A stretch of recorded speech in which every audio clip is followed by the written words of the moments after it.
Hi, so in this tutorial, I'm going to go through the basic features of Google Classroom. If you've never used Google Classroom before, then this tutorial is for you. I'm going to go through all of the different features within Google Classroom, and just so you have a basic overview of how to maneuver and how to get started using it. If you've used Google Classroom in the past and you're familiar with how to getting started with it, then I suggest you check out my other video, Google Classroom, taking it to the next level, where I go more into discussing Google Classroom organization, how to make it more effective, more efficient, some extensions that are useful to have in Google Classroom. And so we kind of go deeper into some different features within Google Classroom in that other video. But if this is the first time for you for Google Classroom, then you're in the right place. So let's go ahead and get started. From Google Chrome, once you have signed into your Google account, the easiest way to get to Google Classroom is by clicking on the waffle and clicking on that classroom icon, and that'll take you to the Google Classroom dashboard. You can also type in classroom.google.com, and that will bring you to this same page as well.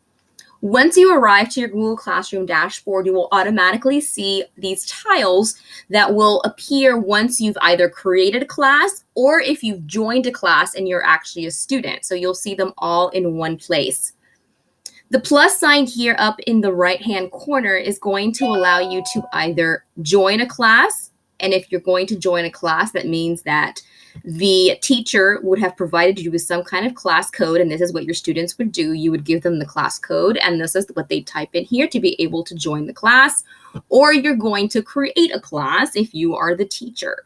So once I click on Create Class, it's going to then pop up with this window, and I'm going to go ahead and name the class. Here at our school, we like to put the grade level and then the name of the course first. So whatever it might be. So I'm just going to put, if it's in 8th grade, I'm just going to title demo class. You don't necessarily need to put a section, a subject, or a room. As long as the class name is in there, that's really enough for what the students will need to be able to decipher which class is which. And if I click on Create, just give it a few seconds, and my new demo class would appear on my dashboard. There we go. When you first create your class, you'll see that Google itself kind of creates its own little how-to video to get you started. So you'll see these pop-up windows once in a while as you click on new features, if it's the first time you're using it or created a class, to be able to kind of know where everything is. And so once you've created your new class, you'll find that here's your title, the class code. This is what I discussed. This is what you're going to give your students to be able to join your class. If you click on this display, then it's going to show up really big. So if you're in the classroom, you can display it and it's easy for everyone to see.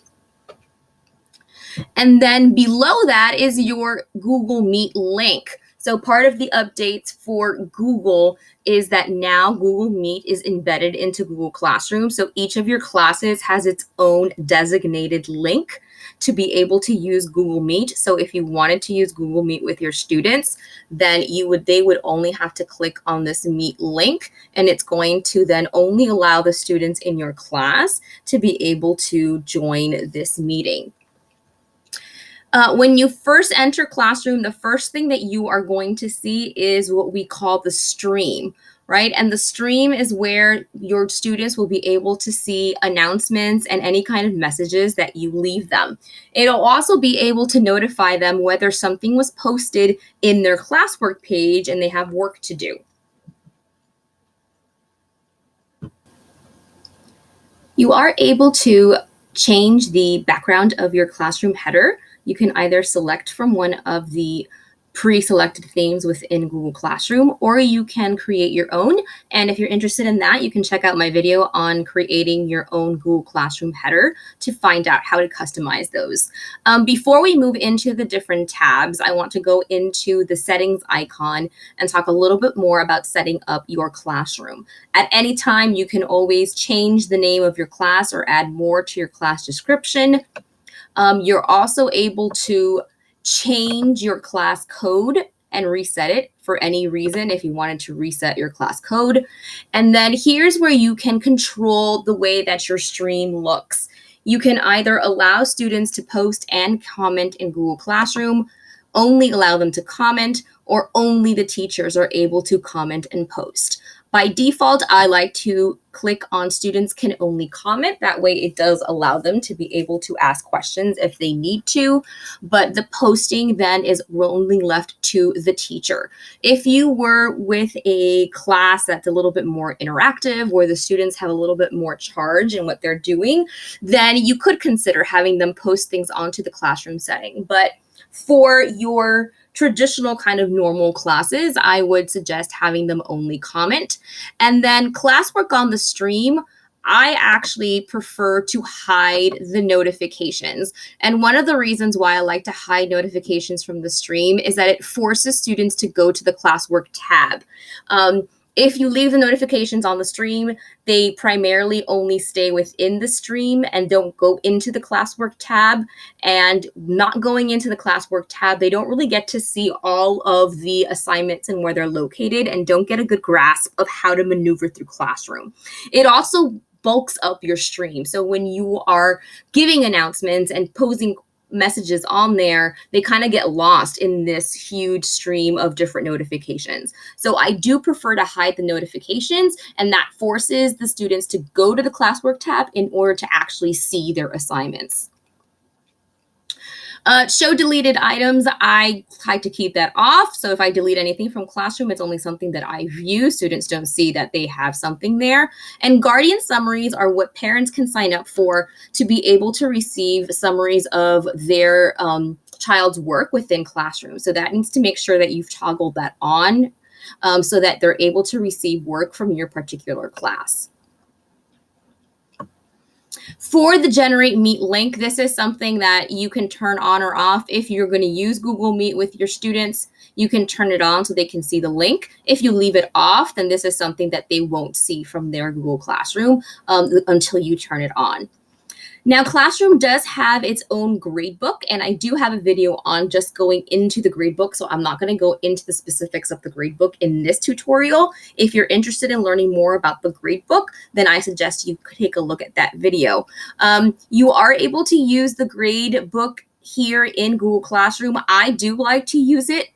And I can go ahead and actually create it as weighted by category. So just as we have our weights within our school system of how we do it in our grade book, where we have our performance tasks, our quizzes, and our tests, I can create these categories to be able to then label my assignments as to what they're worth. So it actually will show students then their grades within the class. And it gives them just another option for those students that find it difficult to sometimes log into the district gradebook. A lot of them sometimes forget how to log in.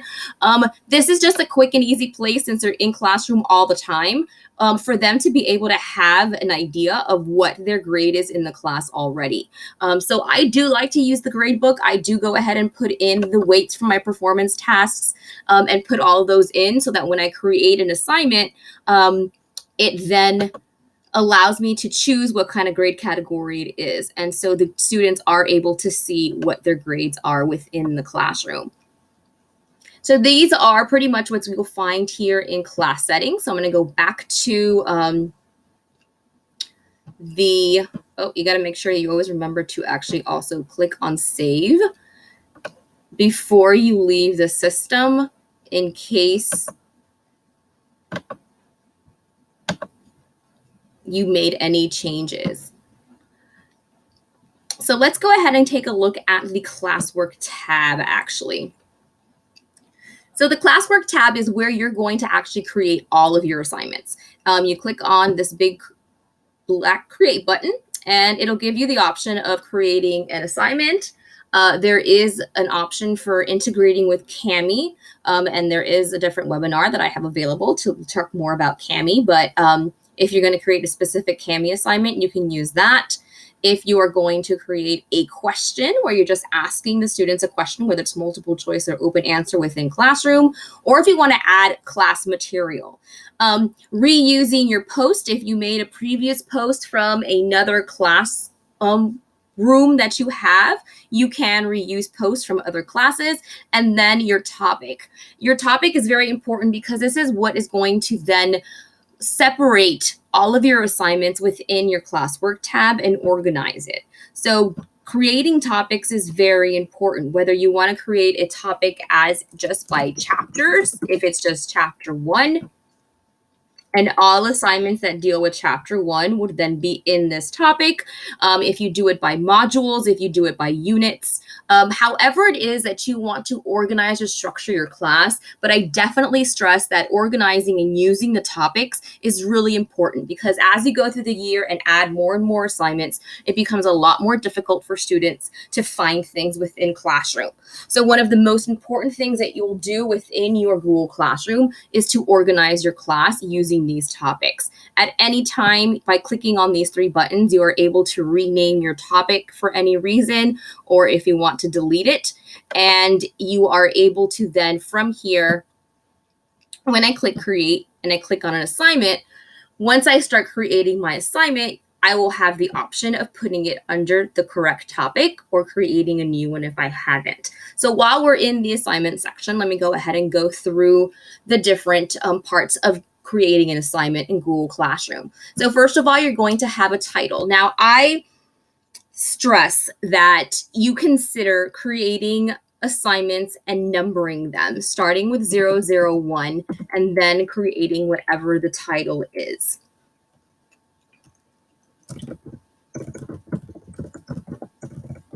So whatever it is that you want to title it, you go ahead and title it using the numbers. Any assignment that requires students to turn something in and they have work to do within it, I number it. So I'll have whatever at the end of the year, I might have gotten to 100 assignments, whatever it might be. But all of my assignments are titled. It just makes it a lot easier to organize for students that are looking for assignments that they haven't finished or are missing assignments when they have to go back and find them. It's a quick way to be able to reference them. So I definitely suggest that you use a numbering system when creating assignments. Instructions, this is where you can go ahead and add whatever directions you want for the students to follow. And if you're going to add any type of materials that they're working on, then you can go ahead and add it within the assignment. When I add things to the assignment, I can add directly from my Google Drive. I can link to different types of websites or anything else. I can also upload a file that maybe it's not in my Google Drive, it's in my computer. And I can also include a YouTube video. So I can go ahead and add any of these materials that I need my students to be able to work with. So for example, if I want to add something from my Google Drive, and perhaps is something that I want my students to work on. So I created a slide presentation within my Drive that I want my students to work on. And I want each of my students to be able to work on this slide presentation on their own. That being said, then I want to be able to, let me go ahead and just click on any kind of slides. When I add this file, you'll see here that you have a drop-down menu. And in this drop-down menu, you can then figure out whether you want the students to just view this file. So for example, if this is a slide presentation that just has sets of directions for students to follow or resources that they're just referencing, but they're not actually working on it, then I can just go ahead and load it as they can just view it. So I just need them to be able to see it. They don't need to work with it. If I want my students to be able to work on the file, now you have to decide whether I want all of my students to work on the same file. If I want them all to work on this same file, then I can go ahead and click on Students Can Edit File. But that means that every student in your class is going to be working on this one file at the same time, and they have the ability to change it. So that comes into play when they're doing group work or when they're creating something on their own that you've just kind of given them a basic format for, and then you want them to work on. Or finally is to make a copy for each student. Now, this is usually the one that most people use most often, and that's because here's the file presentation. They actually have to work on that file presentation and add things to it. So I'm making a copy for each student. So when this assignment gets pushed out to their classroom, each student has their own copy, and the copy that they see is already going to be named with their name and with the assignment title. So it's also very easy for students to then be able to find their files because it's already named for them. And it also makes it easy for you as a teacher to be able to see their files. Because once you make a copy for each student and each student is working on that within Classroom, you now have access to this file because you are still technically the owner. So you are able to go in to all of your students' files and be able to then actually look at what they're doing and give them feedback, live feedback if they're working on it. So that's one of the important things about making a copy for each student. While we're on the subject of being able to then work on or give feedback to files for students, whenever a student has an assignment and you're asking them perhaps to create a Google Doc to answer a question or write an essay or whatever it may be, or a slide presentation that they're creating on their own, they should be using this create button to be able to do anything within their assignment. So if they go ahead and click on the slide button, it's going to create a whole entire new file for them within the assignment.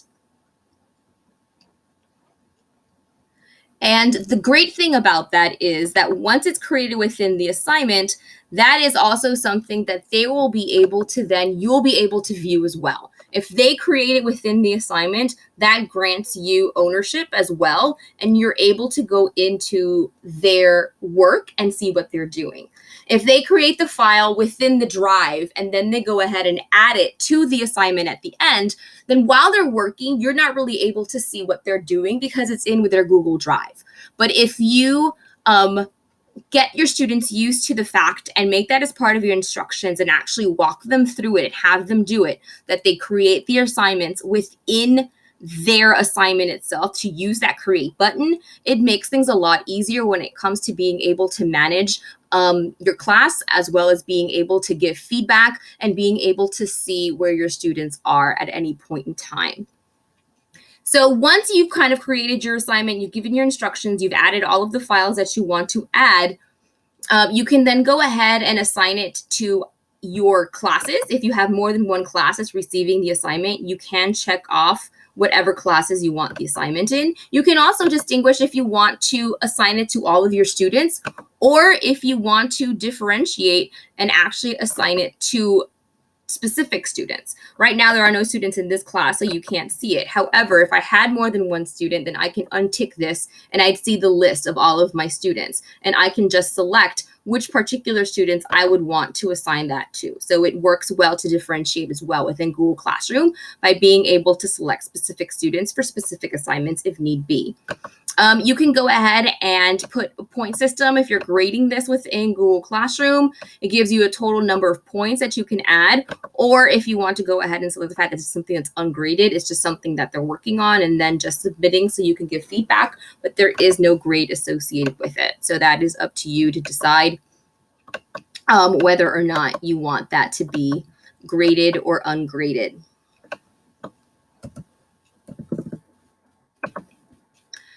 Due dates are very important to make sure that you add a due date. If an assignment doesn't have a due date, it's not going to be on their calendar. So it's very important to make sure that you select whatever due date it is and then to select the topic.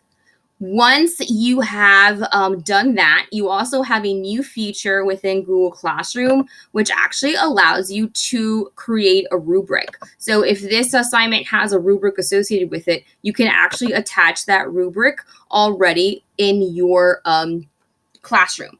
This could be one that you've created yourself using Google Sheets if you created that rubric, or you can go ahead and actually create the rubric yourself as you are working.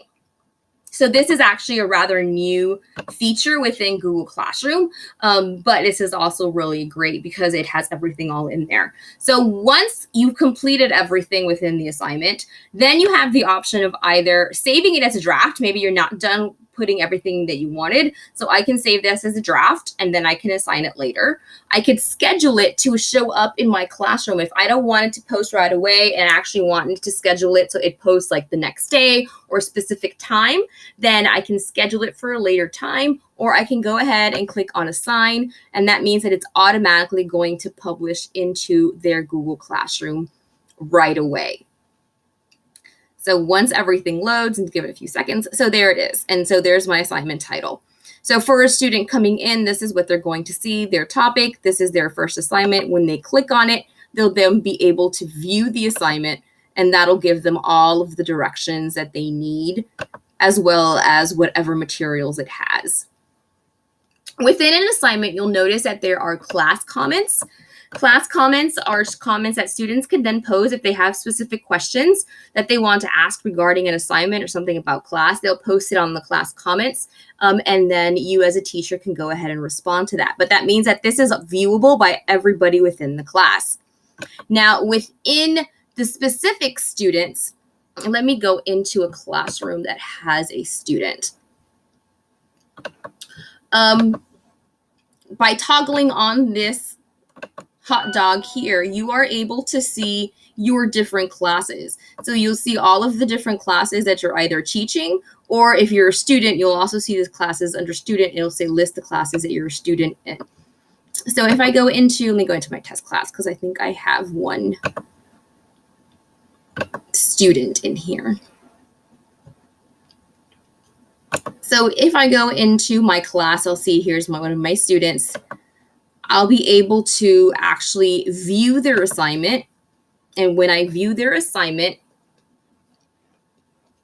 I'll be able to see exactly what they did.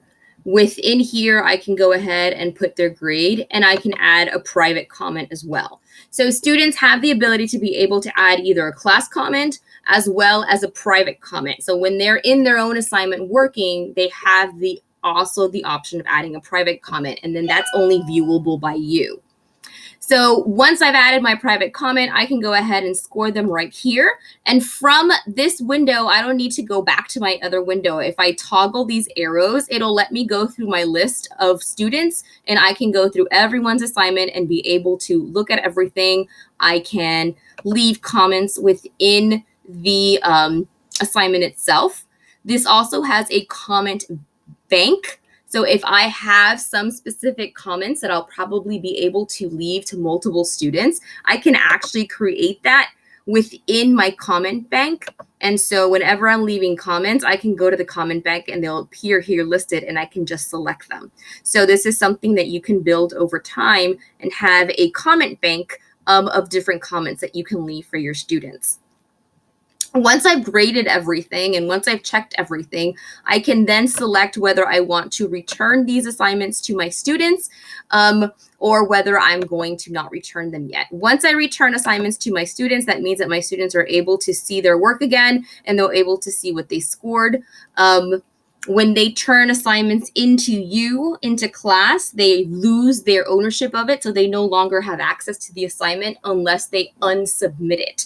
So you do have the option of unsubmitting work as a student. If you click on see history, you're actually able to see how many times a student may have turned in, unsubmitted, turned in. So you are able to keep a track of what the student did with their assignment as they worked on it. So that's one of the great things about Google Classroom. If I go back to my main test class, students then will see when I returned it, they'll then see that their assignment has been returned, and they can go ahead and access whatever is there. Now, they're not going to see these comments unless they actually open up the assignment.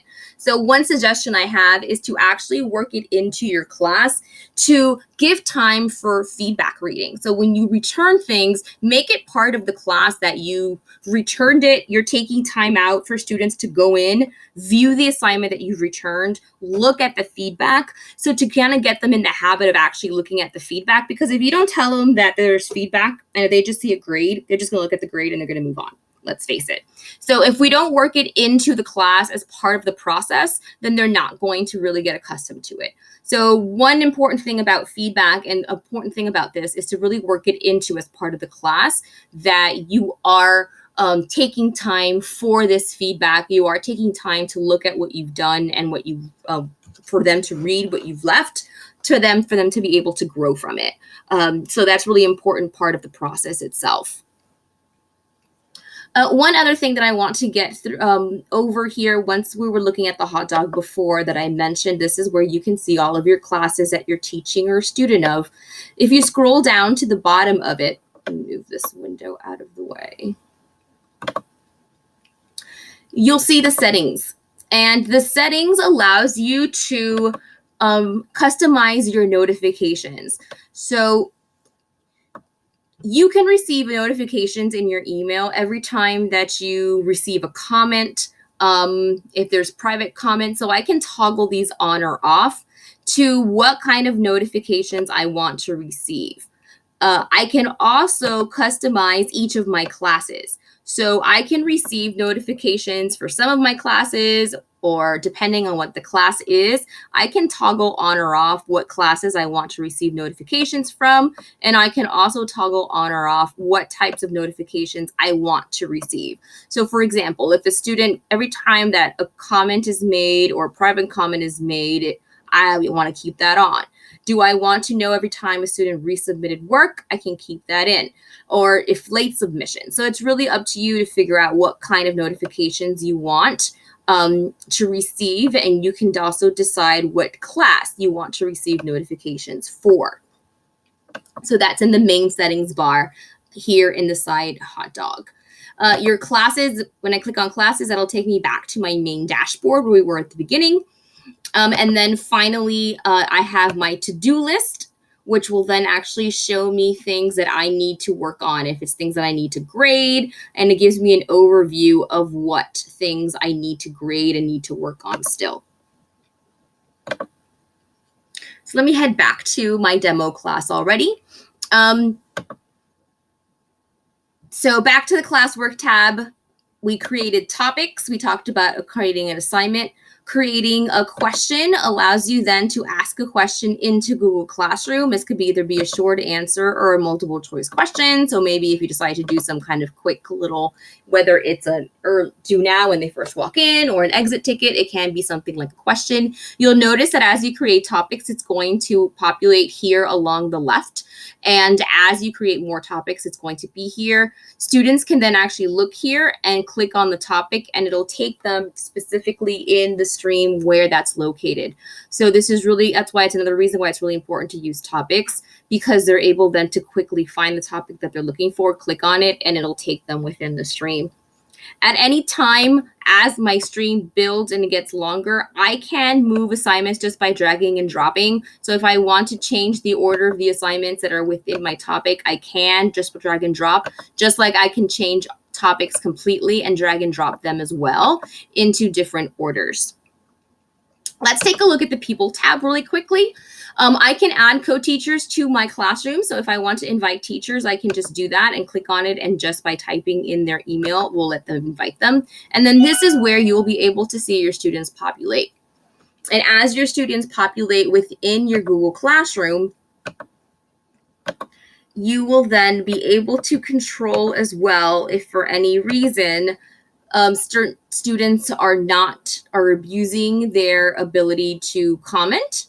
Then I can also at any time be able to click on that student and I can mute them. So that means that they are no longer able to have any class comments. So this is definitely something that you can use for students that are not using their privileges correctly. You can mute and unmute students at any time. And then finally, the last one is the gradebook. And as I mentioned earlier, this is a separate video that if you're interested in learning more about the gradebook and how that works, then you can take a look at that specific video. So this basically is the overall function of Google Classroom and the main features that you will use to be able to get started. If you're interested in learning a little bit more about organization and how to kind of make your classroom more effective, then please go ahead and take a look at my next video, which is taking it to the next level. So thanks for watching.